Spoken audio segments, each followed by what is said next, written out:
Hello everyone, welcome to my YouTube channel Learning with Pallavi 01। इस video में आज हम लोग बीएड थर्ड सेमेस्टर के विज्ञान विषय के भौतिक विज्ञान की पाठ्य योजना थर्ड के बारे में देखेंगे। तो चलिए देखते हैं। सबसे पहले डालेंगे पाठ्य योजना थर्ड, फिर दिनांक डालेंगे, फिर विषय विज्ञान, उपविषय भौतिक विज्ञान, प्रकरण ऊष्मा, कक्षा 8, कालांश फर्स्ट, अवधि 35 मिनट। फिर सामान्य उद्देश्य लिखेंगे। इसके अंतर्गत सबसे पहले छात्रों में मानसिक एवं बौद्धिक क्षमता का विकास करना, छात्रों में विज्ञान विषय के प्रति रुचि उत्पन्न करना, छात्रों में वैज्ञानिक दृष्टिकोण का विकास करना, छात्रों को भौतिक विज्ञान से संबंधित विभिन्न आधारभूत अवधारणाओं एवं सिद्धांतों का ज्ञान कराना। फिफ्थ है छात्रों में नेतृत्व की क्षमता का विकास करना। इसके बाद हम लोग विशिष्ट उद्देश्य लिखेंगे। इसके अंतर्गत है छात्रों को बल के बारे में विशिष्ट जानकारी प्रदान कराएंगे। फिर सहायक सामग्री लिखेंगे, चौक, डस्टर, संकेतक एवं कक्षापयोगी सामग्री। फिर पूर्व ज्ञान लिखेंगे, विद्यार्थी ऊष्मा के बारे में सामान्य जानकारी रखते हैं। फिर हम लोग डालेंगे हेडिंग प्रस्तावना कौशल। इसमें एक टेबल बनाएंगे।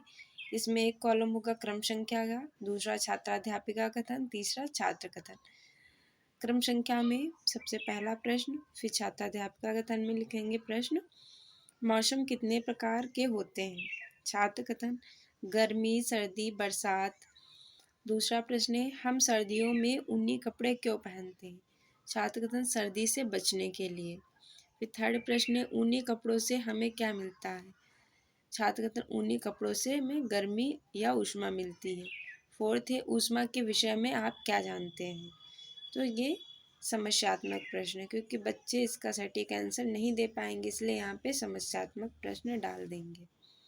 इसके बाद हम लोग उद्देश्य कथन लिखेंगे। इसके अंतर्गत है, छात्रों आज हम सब ऊष्मा के विषय में विस्तार पूर्वक अध्ययन करेंगे। फिर प्रस्तुतिकरण हेडिंग डालेंगे। इसमें लिखेंगे, अध्ययन एवं अध्यापन की सुविधा है पाठ को 2 वर्गों में विभाजित करेंगी। फिर शिक्षण बिंदु, एक टेबल बनाएंगे। इसमें शिक्षण बिंदु डालेंगे, छात्राध्यापिका कथन और छात्र कथन। शिक्षण बिंदु में शिक्षण बिंदु हम लिखेंगे ऊष्मा का परिचय।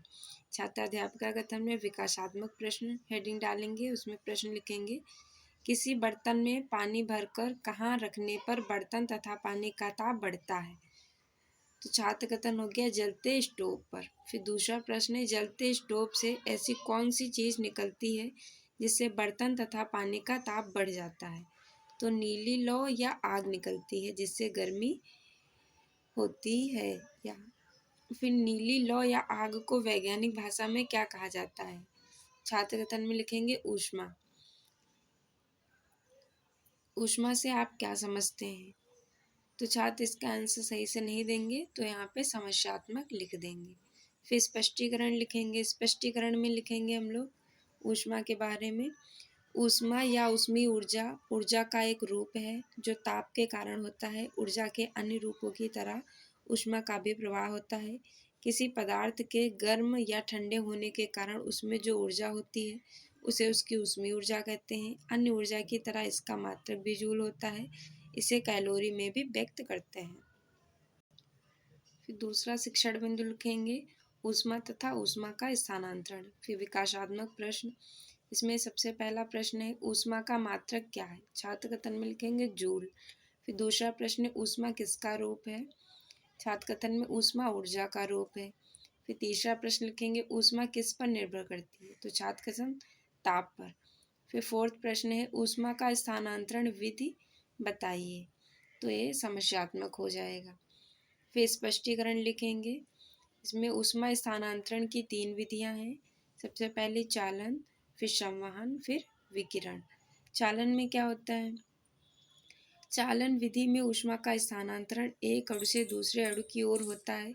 जब छड़ के एक सिरे को गर्म किया जाता है तो सिरे के अणु ऊष्मा पाकर कंपन करने लगते हैं, जिसके कारण पास में उपस्थित अणु में ऊष्मा स्थानांतरण होता है और इस प्रकार चालन छड़ में प्रत्येक अणु के पास ऊष्मा का स्थानांतरण होता है और कुछ देर बाद चालन छड़ का दूसरा सिरा भी गर्म हो जाता है। इसे ऊष्मा स्थानांतरण की इस विधि को चालन कहते हैं। चालन विधि के द्वारा ऊष्मा का स्थानांतरण केवल ठोस पदार्थ में होता है। चालन विधि के द्वारा ऊष्मा का स्थानांतरण गैसों व द्रवों में नहीं होता है। इसके बाद संवहन के बारे में बताएंगे।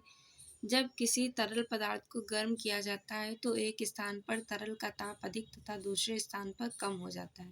ताप के बढ़ने से तरल का घनत्व कम हो जाता है, अतः तरल के उच्च ताप वाले कण हल्के होने के कारण ऊपर उठने लगते हैं और इसके स्थान पर नीचे वाले कण ऊपर आ जाते हैं। यह प्रक्रिया तब तक चलती रहती है जब तक संपूर्ण तरल का ताप एक समान न हो जाए। ऊष्मा संचरण की इस विधि को, जिसमें माध्यम के कण स्वयं स्थानांतरित होते हैं, संवहन कहलाते हैं। संवहन में पदार्थ के कण स्वयं ही अपने स्थान से हटते हैं। विकिरण। ऊष्मा संचरण की यह विधि, जिसमें न तो पदार्थ के कणों का स्थानांतरण होता है और न ही पदार्थ के बीच पड़ने वाला माध्यम गर्म होता है, इसमें माध्यम की आवश्यकता नहीं होती है, बल्कि ऊष्मा स्रोतों से सीधे ही प्राप्त हो जाती है। इस प्रक्रिया को विकिरण कहते हैं। अर्थात किसी गर्म स्रोत से ऊष्मा का संचरण विद्युत चुंबकीय तरंगों के रूप में होता है। सूर्य का प्रकाश पृथ्वी तक विकिरण द्वारा आता है। उसके बाद हम लोग बोधात्मक प्रश्न देखेंगे। इसमें क्रमांक, छात्र अध्यापिका कथन, छात्र कथन, ये 3 कॉलम बनाएंगे। फिर क्रमांक में सबसे पहले उसमें छात्राध्यापिका कथन में सबसे पहला प्रश्न है, ऊष्मा का मात्रक क्या होता है? छात्र कथन जूल। दूसरा प्रश्न है, ऊष्मा स्थानांतरण की विधियाँ कितनी है? छात्र कथन 3 विधियाँ हैं। फिर थर्ड प्रश्न है, ऊष्मा स्थानांतरण की विधियों के नाम बताइए। छात्र कथन है चालन, संवहन, विकिरण। फोर्थ प्रश्न है, ऊष्मा का स्थानांतरण गुरुत्वीय प्रभाव के कारण किस विधि से होता है? तो छात्र कथन में लिखेंगे संवहन विधि में। फिर श्याम पट्टकार बाएं पृष्ठ पर अंकित है। इसमें दिनांक लिखेंगे, विषय विज्ञान, उपविषय भौतिक विज्ञान, ऊष्मा प्रकरण के रूप में लिखेंगे। फिर कक्षा अर्थ, कालांश फर्स्ट, अवधि 35 मिनट। फिर ऊष्मा का सूत्र है Q/ΔT, ऊष्मा का SI मात्रक जूल। तीसरा पॉइंट, ऊष्मा स्थानांतरण की 3 विधियां हैं, संवहन, चालन और विकिरण। इसके बाद लेखन एवं निरीक्षण कार्य लिखेंगे हम लोग। इसके अंतर्गत है, छात्राध्यापिका छात्रों को श्याम पट्टकार अपनी अभ्यास पुस्तिका में लिखने को कहेगी तथा स्वयं कक्षा में घूम घूम कर निरीक्षण करेगी। फिर पुनरावृत्ति प्रश्न जो छात्राध्यापिका देगी, ऊष्मा का मात्रक क्या है? दूसरा है, ऊष्मा किसका रूप है?